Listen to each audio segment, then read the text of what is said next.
Hello students, today we will continue with coagulation of blood.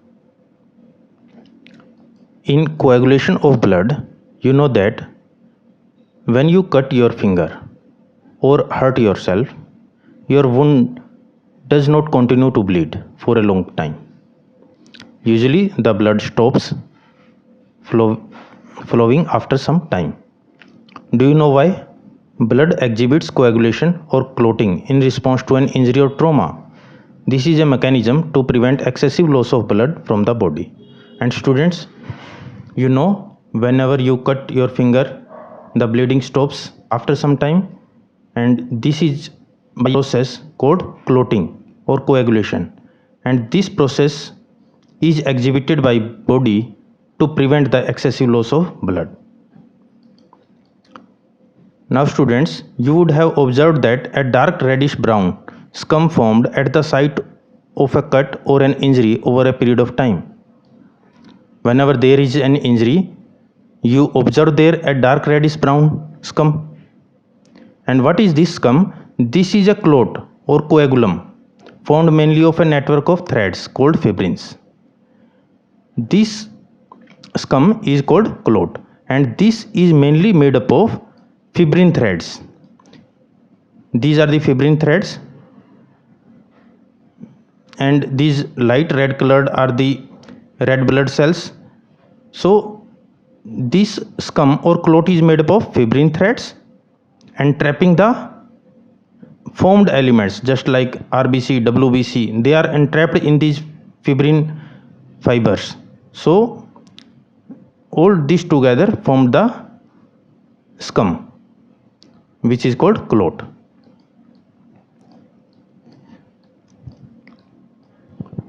Now next students, fibrins are formed by conversion of inactive fibrinogens in the plasma by the enzyme thrombin. And students, if you see how this clot is formed, in our blood there are inactive fibrinogen proteins. These fibrinogens are converted to fibrin threads by the action of thrombin.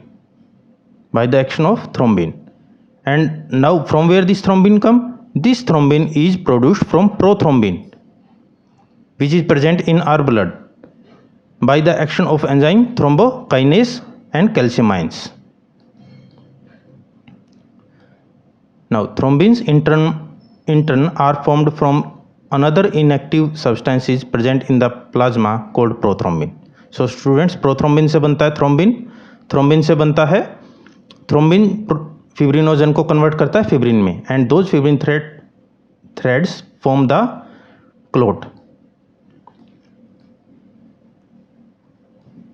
An enzyme complex thrombokinase is required for the above reaction, and for the conversion of this prothrombin to thrombin, thrombokinase is required.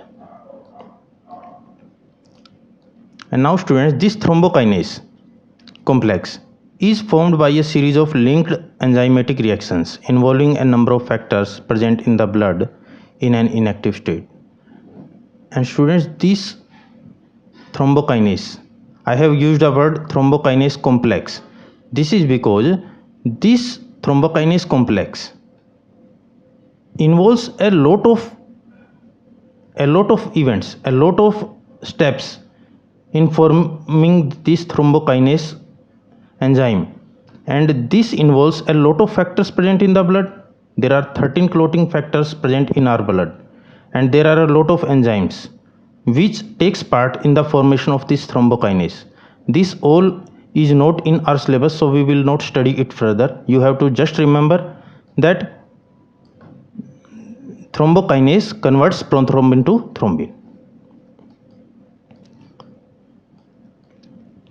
An injury or a trauma stimulates the platelets in the blood to release certain factors which inactivate the mechanism of coagulation.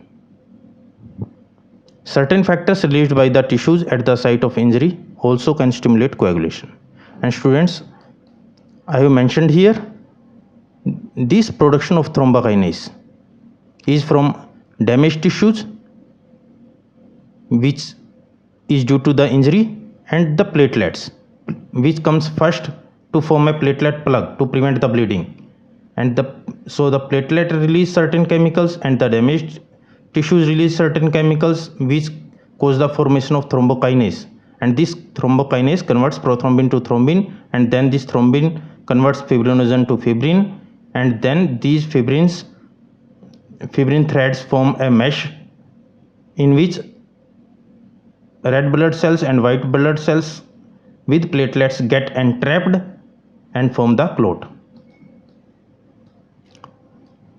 So students, I think formation of clot is clear. Calcium ions play a very important role in clotting. I have shown you the presence of calcium ions here in conversion of prothrombin to thrombin. So calcium ions play a very important role in this clotting process. Now students, next we will continue with lymph. As the blood passes through the capillaries in tissues, some water along with many small water soluble substances move out into the spaces between the cells of the tissues, leaving the larger proteins and most of the formed elements in the blood vessels. Students, you know, at the arterial end of the capillaries, these are the capillaries and this is its arterial end, this is its venule end. So at the arterial end of the capillaries, some plasma seeps out into the interstitial spaces. Interstitial spaces are the spaces between the cells in the tissues. So water with the water soluble content gets out of these capillaries into the tissue spaces, and then that fluid is called tissue fluid. So this fluid released out is called the interstitial fluid or tissue fluid. Now what is the role of this tissue fluid? One more thing, it has same mineral distribution as that of plasma. As students, this tissue fluid is seeping out from the plasma. This is same as plasma, so the mineral distribution is same as in plasma. Exchange of nutrients, gases, etc. between the blood and the cells always occur through this fluid. And students, you know what is the role of this tissue fluid? Cells exchange nutrients and gases with this tissue fluid. So this tissue fluid works as a medium for transport of nutrients and gases between capillaries and cells of the tissues. So this is the function of tissue fluid. An elaborate network of vessels called the lymphatic system collects this fluid and drain it back into the major veins. Students, some of this tissue fluid returns back to these venules, but most of the tissue fluid is returned through these lymphatic vessels. These lymphatic vessels collect this tissue fluid and they will then finally return it to the larger veins. When this tissue fluid is in these lymphatic vessels, this tissue fluid will be called lymph. So students, I think the difference is clear. When tissue fluid is called lymph, when tissue fluid enters into the lymphatic vessels, then that tissue fluid is called lymph.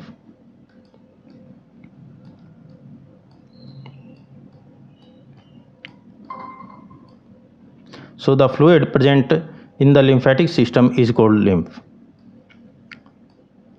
Lymph is a colorless fluid containing specialized lymphocytes which are responsible for the immune responses of the body.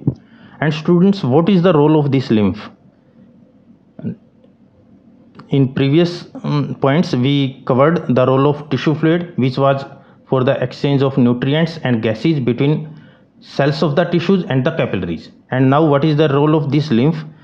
This lymph has specialized cells called lymphocytes, and from where these lymphocytes come, when this lymph passes through the lymph nodes in our body, we have several groups of lymph nodes. For example, for lower limbs we have in inguinal lymph nodes. For upper limb, we have axillary lymph nodes in axilla. So when this lymph will pass through these lymph nodes, their lymphocytes will enter into this lymph.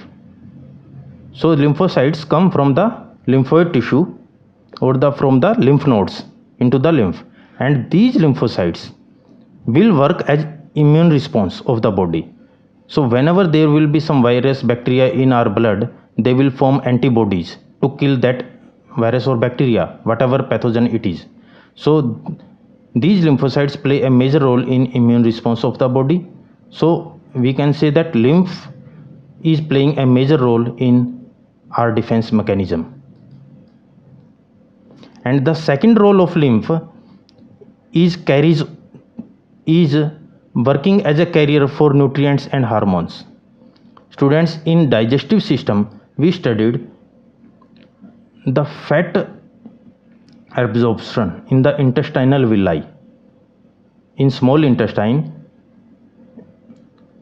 there are lymphatic vessels in the villi, and these are yellow colored lymphatic vessels. These are called lacteals, and these lacteals absorb fat droplets. So absorption of fat mainly takes place through the lymphatic vessels in the intestinal villi. These are not absorbed in the capillaries because the size of these fat particles is large enough that they cannot be directly absorbed into the capillaries. They are absorbed into the lymph vessels, and which are called lacteals. So lymph also plays an important role in carriage of nutrients and hormones. Hormones, students, for example, we are giving to a patient insulin hormone subcutaneously. That insulin hormone will be absorbed from the subcutaneous tissue into the lymph. So lymph will carry that insulin hormone because the insulin particle size or the insulin hormone size is large enough that it cannot directly enter into the capillary. Then those larger molecules of insulin will be absorbed into the lymph, and then ultimately lymph will return those hormones and nutrients to the larger veins. So students, this was for today, and if you have any doubts in this lecture, you can mention in the comment section, and if you want notes, you can download from the link given in the description box. Thank you.